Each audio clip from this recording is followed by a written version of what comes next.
اب بات کر لی جائے نان فائلر سے متعلق FBR کا نان فائلرز کے خلاف گھیرا تنگ کرنے کا فیصلہ۔ نان فائلرز کی کیٹیگری ہی ختم کر دی جائے گی۔ ٹیکس ریٹرن جمع نہ کروانے والوں کے خلاف سخت ایکشن ہوگا۔ پابندیوں کا سامنا بھی کرنا پڑے گا۔ لین دین پر معمولی فیس لینے والے اب نہیں بچ سکیں گے۔ نان فائلر گاڑی اور جائیداد کی خرید و فروخت کر سکے گا؟ بیرون ملک سفر پر جا سکے گا؟ بینک اکاؤنٹ کھلوا سکے گا؟ میوچل فنڈز میں سرمایہ کاری کر سکے گا؟ FBR ترجمان نے دیے تمام سوالوں کے جوابات۔ بختیار محمد نے بول سے گفتگو میں نان فائلر کو نان ایکٹیو بے اختیار قرار دے دیا۔ بولے نان فائلر کی کیٹیگری ہی ختم کی جا رہی ہے، منظوری چند روز میں ہو جائے گی۔ موبائل میں سم ہوگی لیکن کال کی سہولت نہیں۔ بینک اکاؤنٹ کھل سکے گا نہ میوچل فنڈز میں سرمایہ کاری ہوگی۔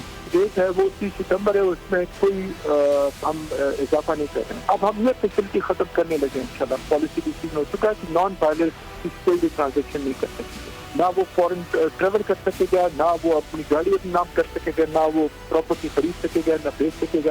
ٹیکس ریٹرن جمع نہ کرایا تو 15 مخصوص سرگرمیوں پر پابندی لگ جائے گی۔ ابتدائی طور پر 5 قسم کی ٹرانزیکشنز پر پابندی لگے گی۔ ترجمان FBR کے مطابق نان فائلرز کے لیے پابندیوں میں اضافہ کیا جا رہا ہے۔ لین دین پر معمولی فیس دینے والے اب نہیں بچ سکیں گے۔ پالیسی بن گئی ہے، فیصلے پر فوری عمل درآمد نہیں ہوگا، کچھ وقت لگے گا۔ ترجمان کے مطابق ماہانہ 50,000 روپے کما کر گوشوارے جمع نہ کرانے والے نان فائلر ہیں۔ فائلرز کے لیے جو سہولتیں ہیں وہ برقرار رہیں گی۔ رواں مالی سال GDP کی شرح 2.5% سے 3.5% تک رہنے کا امکان ہے۔ گورنر اسٹیٹ بینک جمیل احمد کی غیر رسمی گفتگو۔ کہا IMF پروگرام کی منظوری آج متوقع ہے۔ منظوری کی صورت میں پاکستان کو 1.1 ارب ڈالرز کی پہلی قسط ملنے کی توقع ہے۔ گورنر اسٹیٹ بینک کے مطابق رواں مالی سال کرنٹ اکاؤنٹ خسارہ GDP کے 1% تک ہو سکتا ہے، جبکہ مہنگائی کی شرح 11.5% تک رہنے کی توقع ہے۔ IMF کے ایگزیکٹو بورڈ کی میٹنگ آج ہوگی، جس میں پاکستان کے لیے 7 ارب ڈالر کے پروگرام کی منظوری پر غور کیا جائے گا۔ IMF سے 7 ارب ڈالر قرض کی منظوری کا امکان ہے۔ پاکستان اور IMF میں 12 جولائی کو ایکسٹینڈڈ فیزیبلٹی قرض پروگرام طے ہوا تھا۔ قرض منظوری سے پاکستان میں معاشی اور زر مبادلے کے ذخائر بہتر ہوں گے۔ پاکستان پر ادائیگیوں کا دباؤ کم ہوگا۔ معاشی استحکام کے لیے پاکستان کو ٹیکس آمدنی بڑھانا ہوگی۔ حکومت پاکستان کی کوششیں رنگ لے آئیں۔ IMF مان گیا، پاکستان کے لیے 7 ارب ڈالر قرض کی منظوری کا امکان ہے۔ 37 ماہ میں رقم پاکستان کو قسطوں میں ملے گی۔ پہلا اقتصادی جائزہ 6 ماہ بعد ہوگا۔ پاکستان کو اب مزید کمر کسنی پڑے گی۔ قرض پروگرام میں رہتے ہوئے معاشی استحکام کے لیے پاکستان کو ٹیکس آمدنی بڑھانا ہوگی۔ ٹیکس آمدنی میں GDP کا 1.5% اضافہ رواں مالی سال کے دوران کیا جائے گا۔ قرض پروگرام میں رہتے ہوئے GDP میں ٹیکسز کا حصہ 3% تک بڑھایا جائے گا۔ توانائی شعبے میں اصلاحات اور گردشی قرضے کو بھی کنٹرول کرنا شرائط میں شامل ہے۔ اور پاکستان کی معیشت بہتری کی جانب گامزن اور مہنگائی کم ہو رہی ہے۔ ایشیائی ترقیاتی بینک نے رواں مالی سال کے لیے پاکستانی معیشت کو بہتر قرار دے دیا۔ آؤٹ لک رپورٹ میں بتایا گیا ہے کہ مہنگائی کی شرح میں کمی اور میکرو اکنامک استحکام کے اعشاریے مثبت ہیں۔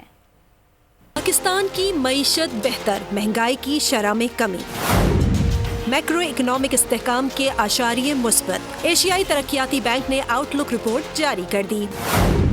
مالی سال 2024 میں پاکستان کی معاشی ترقی کی شرح 2.4% ہونے کا امکان ہے۔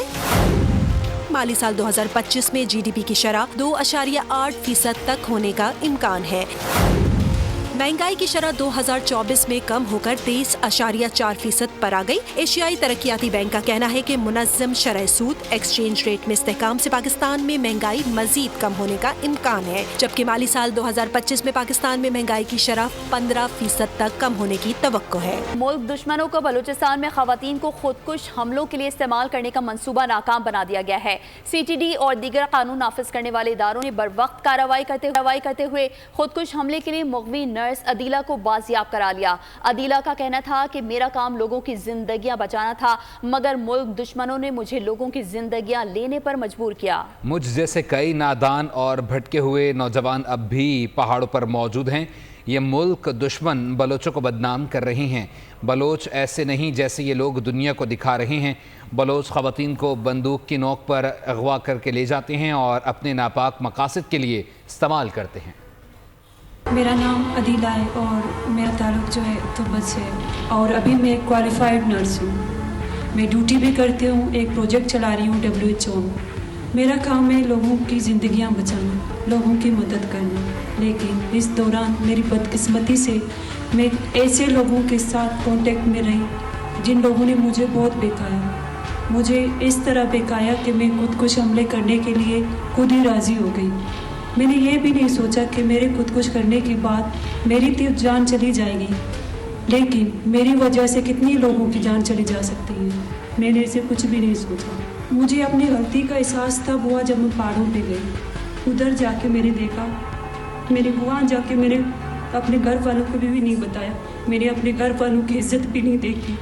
وہاں پہ جا کے ایسے سخت حالات تھے. مجھے یہ بتایا گیا کہ وہاں پہ آپ کو ایک نئی زندگی مل جائے گی, لیکن وہاں ایسا کچھ بھی نہیں تھا. وہاں پر ایسے سخت حالات تھے, ان کے ایسے سخت رویہ تھا. یہ وہاں پر میں نے ایسے نوجوان بھی دیکھے کہ ان کے وہ بھی ایسے بکھائے ہوئے تھے اور لوگوں کے ہاتھ میں بھی ایسے بندوق تھے.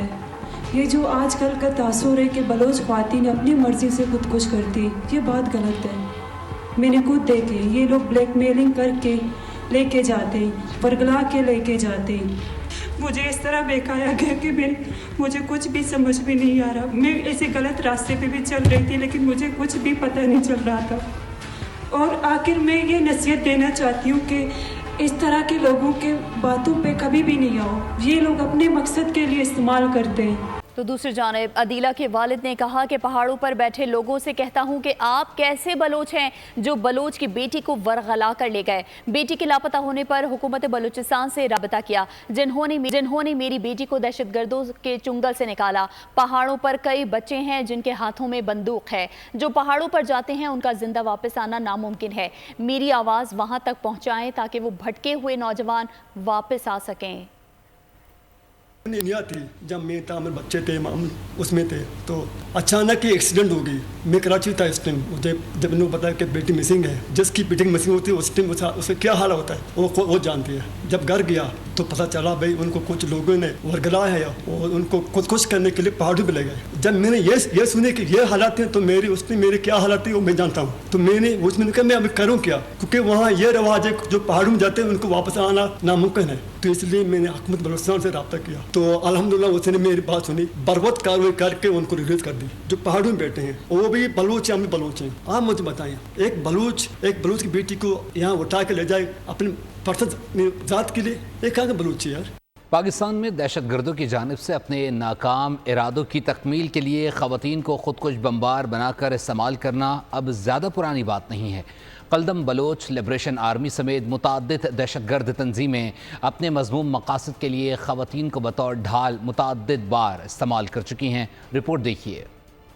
اور دہشت گردی کے منصوبوں کے لیے صنف نازک کا استعمال ملک دشمنوں نے خواتین کو بھی فرنٹ لائن پر رکھ لیا. 24 برس قبل 6 نومبر 2000 کو کراچی میں اخبار کے دفتر پر ہونے والا پہلا خودکش حملہ خاتون بمبار نے کیا تھا. ایسی ہی ایک اور مثال 2005 میں ملتی ہے جب سیکیورٹی اہلکاروں نے آپریشن کے دوران 2 بہنوں عارفہ بلوچ اور صبا بلوچ کو خودکش حملے کے لیے ٹریننگ حاصل کرنے کے الزام میں گرفتار کیا. دسمبر 2010 میں باجوڑ میں خوراک کی تقسیم کے دوران حملہ کرنے والی بھی حملہ آور خاتون تھیں. سال 2010 میں ہی 12 سالہ افغان پناہ گزین مینا گل نے سیکیورٹی اہلکاروں کے سامنے اعتراف کیا کہ اسے خودکش حملے کے لیے تربیت دی گئی ہے. 25 جون 2011 میں ازبک خاتون نے ڈیرہ اسماعیل خان کے پولیس اسٹیشن کے قریب خود کو دھماکے سے اڑا لیا. 2012 میں مومن ایجنسی میں قاضی حسین احمد پر خودکش حملہ کرنے والی دہشت گرد بھی خاتون تھیں. جون 2013 میں خاتون حملہ آور نے ہی سردار بہادر خان یونیورسٹی کی بس کو کوئٹہ میں نشانہ بنایا. اپریل 2022 میں کراچی یونیورسٹی کے احاطے میں چینی باشندوں پر بھی قلدن تنظیم سے تعلق رکھنے والی شاری بلوچ نے خودکش حملہ کیا. تربت میں جون 2023 میں سیکورٹی فورسز کے قافلے پر خودکش حملہ آور کی شناخت سمیہ کلندرانی بلوچ کے نام سے کی گئی.